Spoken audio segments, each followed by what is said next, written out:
Bonjour Madame Haddad. Oui, bonjour. Est-ce que vous pouvez nous parler sur votre époux, le défunt Haddad, son parcours sportif et aussi son engagement pour la cause nationale? Oui, bien sûr. Son parcours sportif, premièrement, c'était un enfant orphelin de père et de mère. Et il vécut ses premiers pas dans le football avec le club du Mouloudia.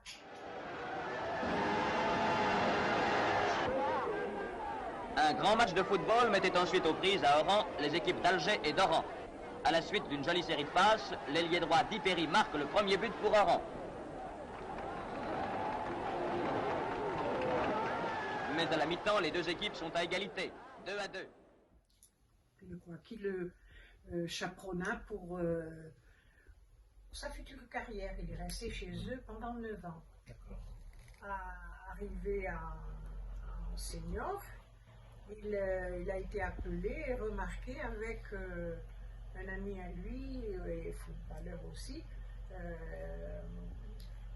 Haribi, Monsieur Haribi. Oui. Et donc ils partirent tous les deux au club de Hammam Vif. Voilà. Et ils restèrent ensemble pendant 2 ans. Entre-temps, il fut remarqué aussi par le club de Sète, Oui.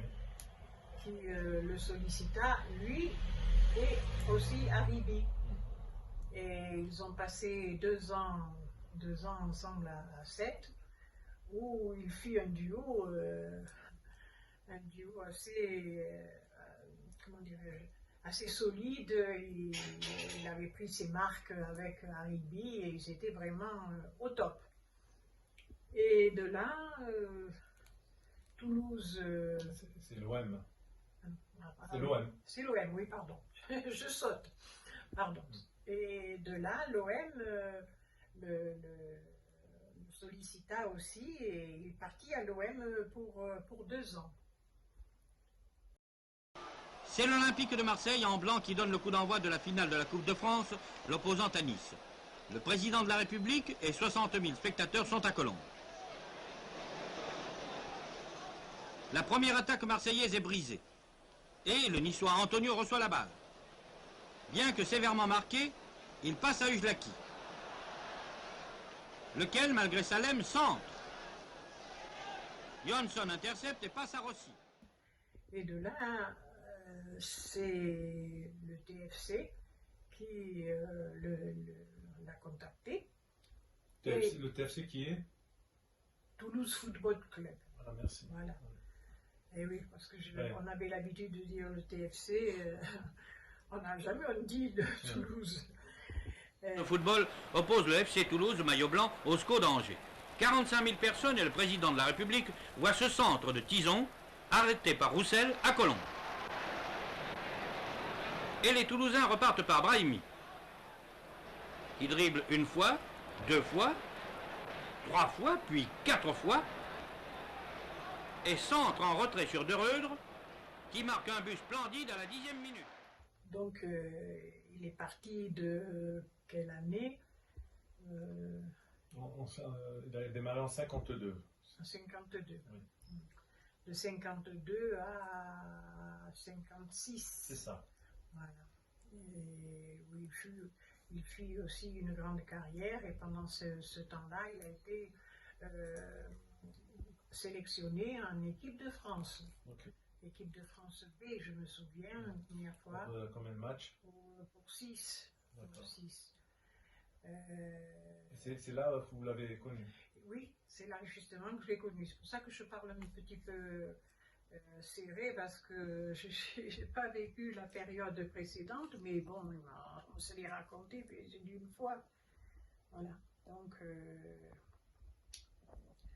Donc vous êtes marié à Toulouse. Vous êtes marié à Toulouse? Non, on ne s'est pas marié à Toulouse parce que on avait un grand problème, c'est que moi j'étais encore toute jeunette, je n'étais même pas majeure. Donc il fallait qu'on publie les bancs à la mairie. Il fallait demander aux gens qui me connaissaient l'autorisation pour mes parents de pouvoir me marier avec avec Saïd. Il a fait, avant de vous marier, il a fait une carrière à Brignoles aussi. Il est passé par Brignoles. Oui. Après Toulouse, il est parti à Toulon. À Toulon. C'est ça? Oui, on a oublié Toulon. Oui. Voilà, oui. Non, Donc Toulon, il a joué aussi quelques saisons. il a joué 2 saisons. Entre-temps, il est devenu transfert libre et il avait été transfert libre. Il avait été sollicité par le joueur international Jean-Jacques Marcel, Oui. qui lui fit part de son désir de le voir venir chez eux à Brignoles en tant qu'entraîneur. Et il cherchait un entraîneur, il avait dit à son père, il était maire à l'époque, il lui avait dit non, personne, moi je veux ça, c'est un gars sur qui on peut compter, il a le métier, il a une carrière, il est sérieux, et voilà. Par la suite, pour beaucoup, ce qu'a fait votre époux est un sacrifice pour l'histoire, que ce soit côté footballistique ou personnel. Un mot sur ça, sur la carrière de votre époux. Oui, à l'époque, bien entendu, mon mari était en fin de carrière footballistique. Encore, il jouait pour certains clubs et il avait en vue de faire entraîneur. Il a passé l'examen de moniteur de football et de là, il a fait la suite pour être un futur entraîneur. Donc, évidemment, c'était une grande question. Mais l'enjeu était trop important pour qu'il puisse regretter longtemps, quoi, parce que c'était vraiment avec fierté. Il décida, rien à faire, allez, on y va. Et c'est comme ça qu'il s'est décidé à accepter cette décision qui était importante.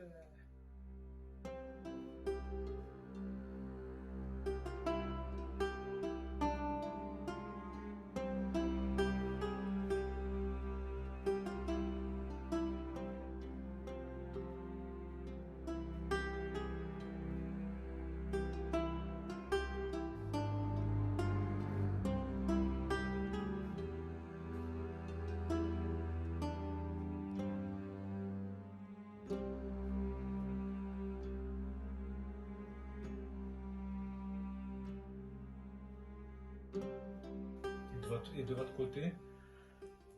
Moi, de mon côté, c'était aussi problématique parce que je suis partie, j'ai suivi donc mon époux, mais mes parents n'étaient pas du tout au courant, personne n'était au courant. Donc on est parti, je n'ai rien dit chez moi.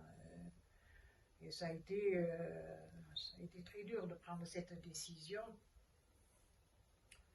On était heureusement...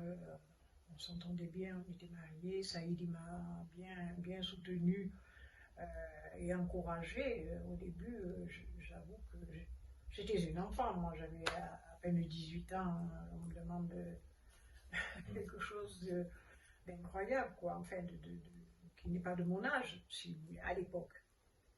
Donc j'ai décidé de le suivre.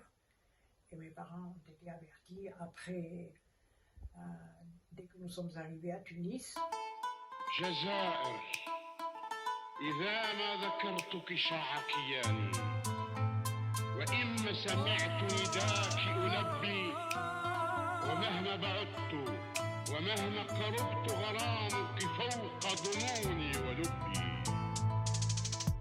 يا جزائر يا بلادي حل ننساك ما ننساك لن ننساك أنت في قلبي يا أرض جدادي أنا بروحي فداك أنت في قلبي يا أرض جدادي أنا بحياتي فداك après, j'ai eu encore une grande période à souffrir parce que plus personne ne m'a parlé de chez moi. Les ponts ont été coupés. J'étais vraiment très pénible. Mes parents, d'autant plus qu'entre-temps j'étais enceinte, ça me faisait mal au cœur de ne pas avoir ma famille, de ne même pas avoir des nouvelles, ni quoi, ni qu'est-ce, quoi. Donc, par la suite, effectivement, ça s'est radouci. Mes parents se sont calmés, si vous voulez. Et moi, j'ai été pardonnée, surtout quand ils ont vu mes premiers enfants. Ce n'est que des grands-parents. Hein. Et j'étais tout content. On avait tout effacé. Voilà. Arrivé là-bas, c'était dans la matinée. Ils ont tout de suite pris des dispositions pour voir un responsable qui pourra déjà nous chercher un logement dans la sphère d'El Menza, puisque on était tous un peu éparpillés dans des immeubles. Avec qui vous étiez Nous, on est tombé avec Monsieur Bentifour et sa femme, là, bon, et Monsieur Kermali qui était à côté aussi. Voilà, on était trois dans le même immeuble. Dans le même immeuble, oui. Donc c'était un peu rassurant pour nous, quoi, d'avoir des connaissances parce qu'on ne connaissait personne. Donc on a vécu là-bas. Et le lendemain, ou 2 jours après. Et comment a été votre vie une fois que les joueurs ont commencé leur tournée? Comment vous vous êtes rassemblés, vous, les épouses? Les épouses, premièrement, on a été rassemblés par nos maris, qui nous ont donné des points de repère et tout ça. Ils nous ont donné les noms des responsables du GFRA, il fallait quand même les avoir. Et ils ont désigné quelqu'un qui va s'occuper de nous. Parce qu'il y en avait il y avait des dames qui étaient enceintes. Et il y avait d'autres étaient déjà avec des enfants. Et d'autres étaient déjà avec des bébés. Et, comment faire? Ils ne connaissent pas un mot d'arabe. Donc on avait un responsable qui venait, il s'appelait Monsieur Méchiche, tiens. Voilà. Monsieur Méchiche qui venait nous voir tous les jours. Voir ce qui allait, ce qu'on avait besoin, la vaisselle, les meubles. Peu à peu, ils nous ont installés. Et on avait des nouvelles de nos maris par eux, parce qu'ils recevaient des télégrammes. Voilà, alors ils nous racontaient et tout. Et puis Saïd aussi, très inquiet par téléphone, c'était périlleux. Dommage qu'on n'avait pas le portable, tiens, ça aurait été bien. C'était périlleux pour téléphoner à Moscou. On passait par Paris. Alors on entendait « Allô, Paris, Paris, Paris ».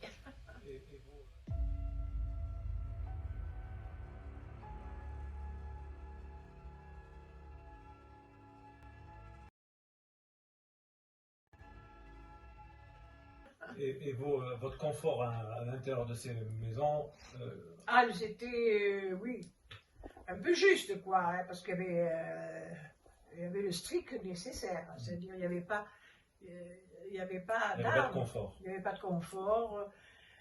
Le confort, si, on avait quand même une salle de bain, on avait une chambre à coucher pour nous.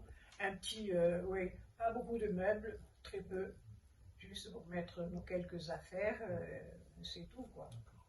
Et vous vous rassembliez de temps en temps entre femmes? Oui, entre femmes, on se voyait quand on promenait dans le Menza, les unes avec les poussettes des bébés, les autres suivaient, et on parlait, on papotait. Et vous m'avez dit qu'il y avait un Reda Bentifour qui faisait aussi office de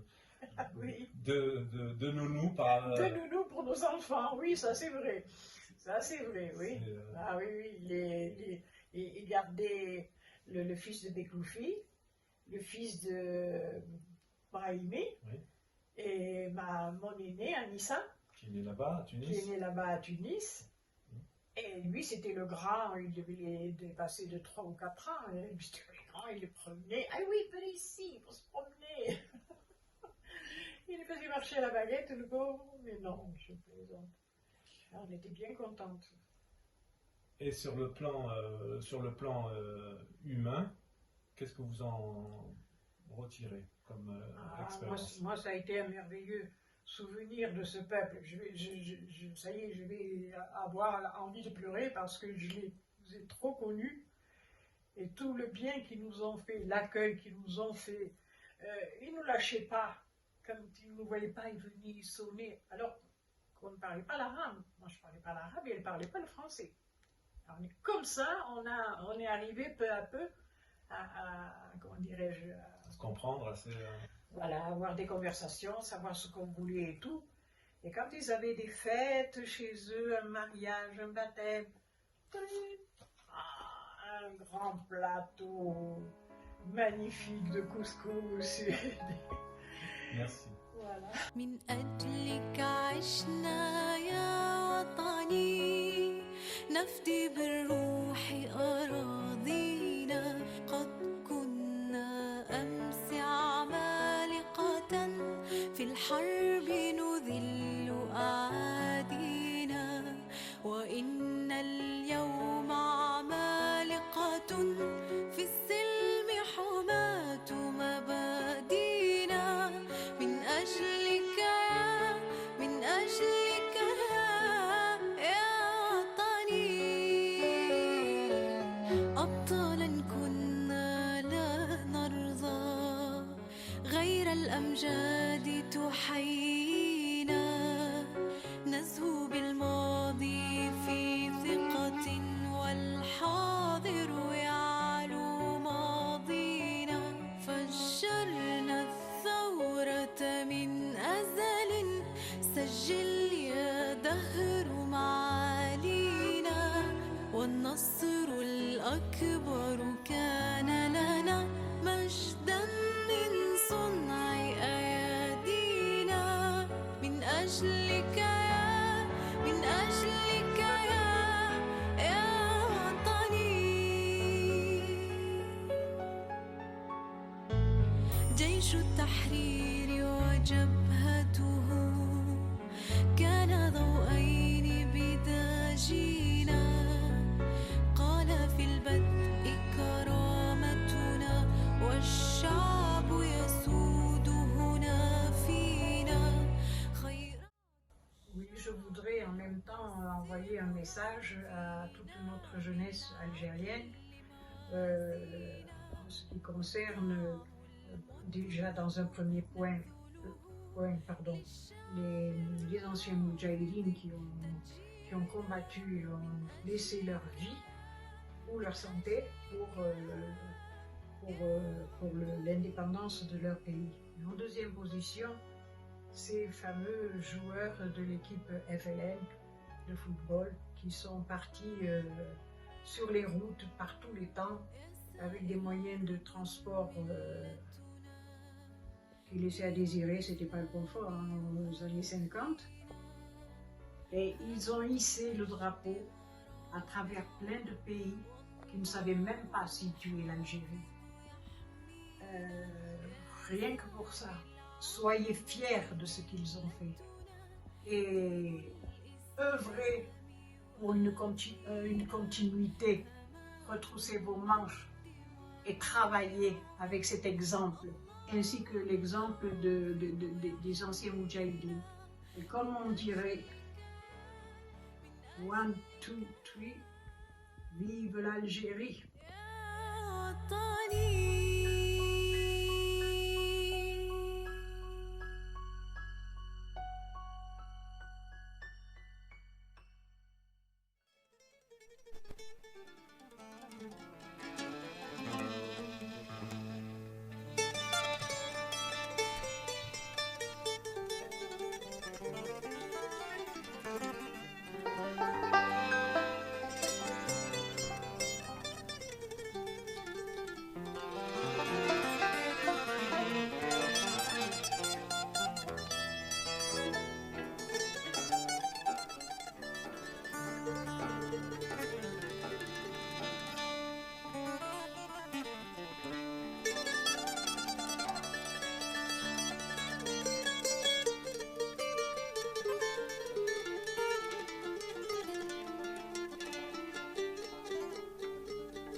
والهناء والرجاء في هواك في هواك. هل أراك سالما منعما وغانما مكرما، سالما منعما وغانما مكرما. هل أراك في علاك تبلغ السماك، تبلغ السماك. موطني